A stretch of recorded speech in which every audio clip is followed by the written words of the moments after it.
Chapter 11. Deep water. The annex was surrounded by large windows attached on all sides. It presented a magnificent view of the forest and the Shelter River. Today's weather was much hotter than yesterday, making it difficult to feel any cold shivers. Layla, however, felt as if chills were running through her spine. She was eager to eat faster and leave, but the food in front of her didn't seem to lessen in proportion. Layla couldn't ingest anything because she had already eaten lunch and a snack. To make it worse, doing an errand in the sweltering sun had made her lose her appetite. Leaning back in his chair, Matthias focused on his task, but she was still having trouble breathing properly. Damn it! Is he punishing me for my failed errand and flower arrangement? Layla couldn't quit thinking about this as she took another slice of her serving sandwich.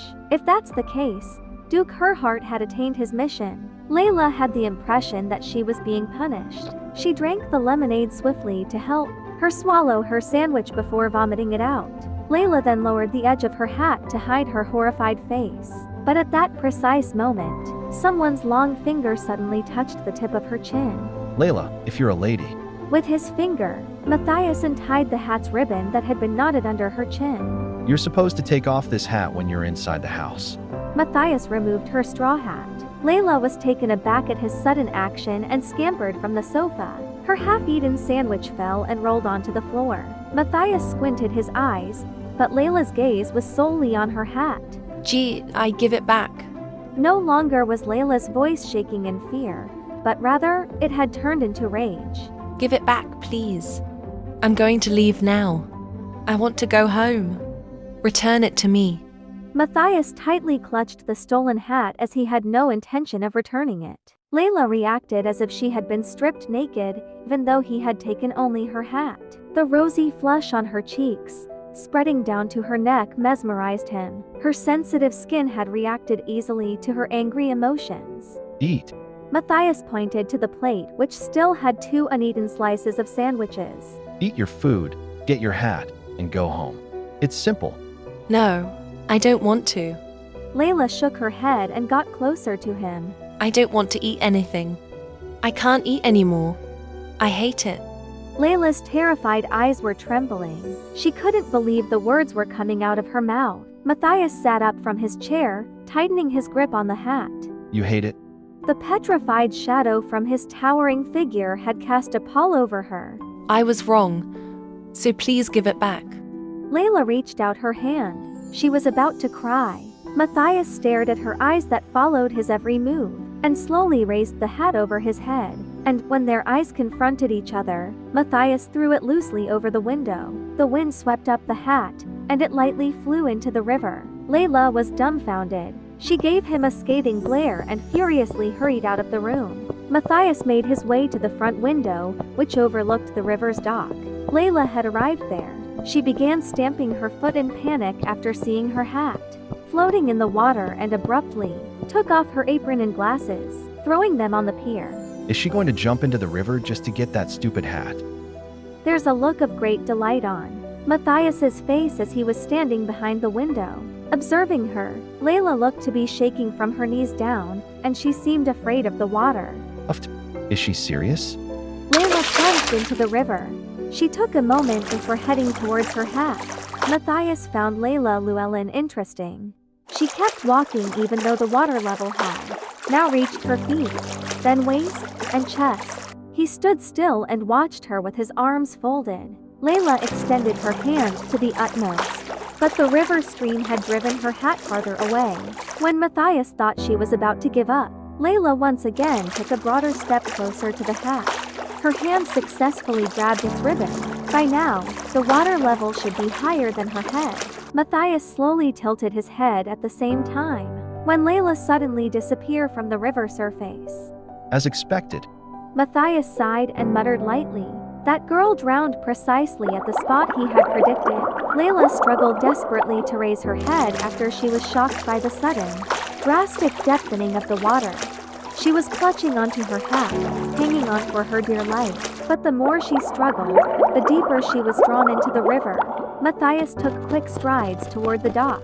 His other prediction turned out to be true. Layla Llewellyn had jumped into the water despite not knowing how to swim. Matthias stopped at the end of the pier and looked at the floundering Layla. Her scream gradually faded as she repeatedly emerged submerged from the surface of the water. Silly girl, she just needs to eat, get the hat, and go home. What a ruckus she caused when she could have done that simple task. Matthias clenched his lips, then dove into the river. Without hesitation, he leapt into the river, seized her carefully, and brought her safely on the dock.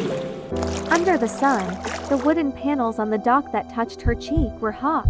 Layla realized she had safely come out of the water after she felt the vividness of the heat.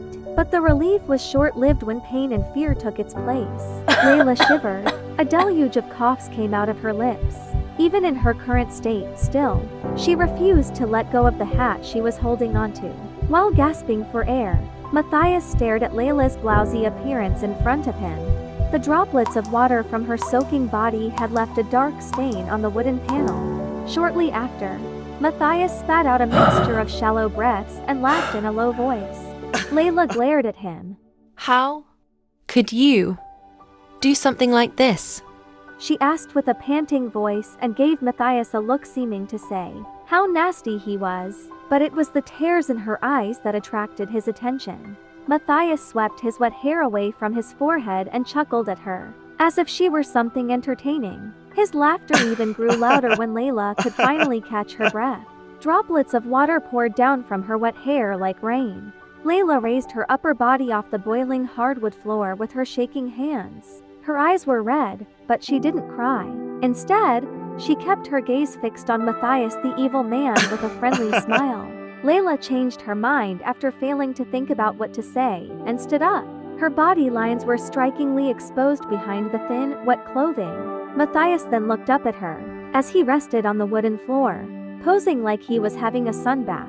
He still focused on her trembling shoulders when Layla wagged her soaked hat at him. The water droplets splashed on his face. Layla flinched a bit, but she didn't let it deter her from exacting her revenge. Layla flicked back her skirt. She glared at Matthias with provocative eyes. Is it fun? I'm starting to get a little bored.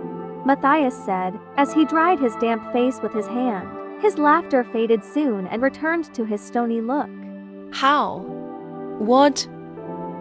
Why? Are you doing this to me? Despite being gripped with fear, Layla didn't divert her gaze from him. Layla, your gratitude. Matthias slowly rolled his wet shirt sleeves up. Your gratitude to your lifesaver. He teased Layla at random, who was astonished and looked at him in disbelief. I don't think any of this would have happened if you hadn't thrown my hat into the river. No. Matthias furrowed his eyebrows. This wouldn't have happened if you had patiently eaten the sandwich and then left. Layla frowned as he talked in a far too calm voice to be taken as a joke. And also, if you hadn't made the foolish decision to jump into the water, even though you don't know how to swim. Matthias lightly wiped the dripping water from his forehead with the tip of his finger. Uncle Bill. Uncle Bill. Uncle Bill. Silently recited the incantation many times. Layla clenched her teeth and hunched her back.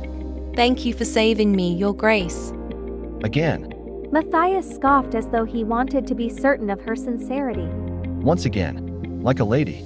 He didn't even break into a smile or laugh. Please accept my sincere apologies, Your Grace. I'm not like the other aristocratic ladies. I am not even a lady. Matthias, without expression, quietly looked at Layla, who leaked out her words of frustration. Whoever you are, I'm still the Duke. Matthias grinned at her.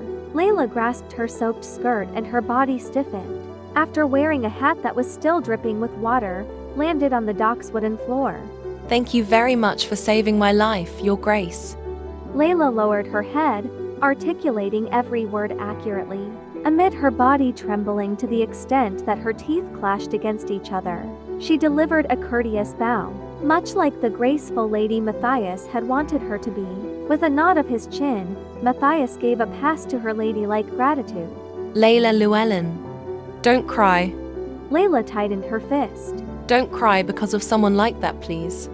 After comforting herself, Layla straightened her waist. Then, I'll go back now. I wish you farewell, Your Grace. Firmly, Layla turned around, leaving Matthias standing still on the dock.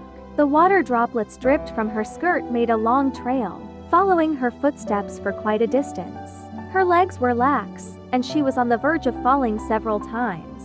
But Layla fought tirelessly to not relax her leg muscles. She gritted her teeth and vowed that she wouldn't fall today, that she'd never been his toy anymore. Never. Never.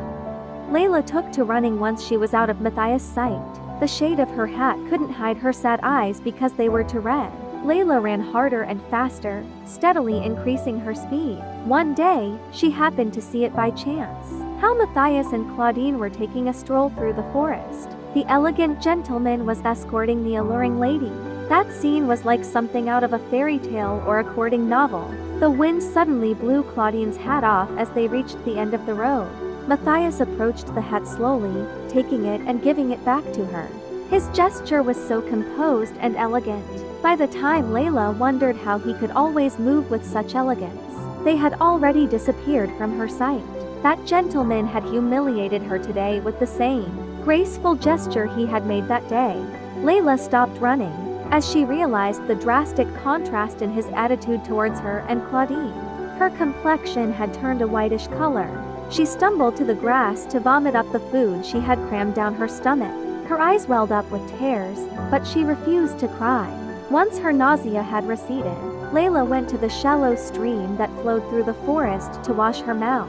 She looked much better after resting for a while in the shade of the trees. Layla headed to the road leading to the cottage. She didn't have much more energy to sprint, so she trudged along with her legs dragging. Her stockings and skirt were dirty, but she ignored it as her appearance was already messy. When the cottage in sight, she summoned all of her remaining strength and kicked the hazel tree fruit off the side of the road. But that rolled down fruit on the ground, suddenly realizing her the fatal mistake she had made. My glasses. Layla's face crumpled up in a flash. She felt as if the road she was looking back on was so long and winding.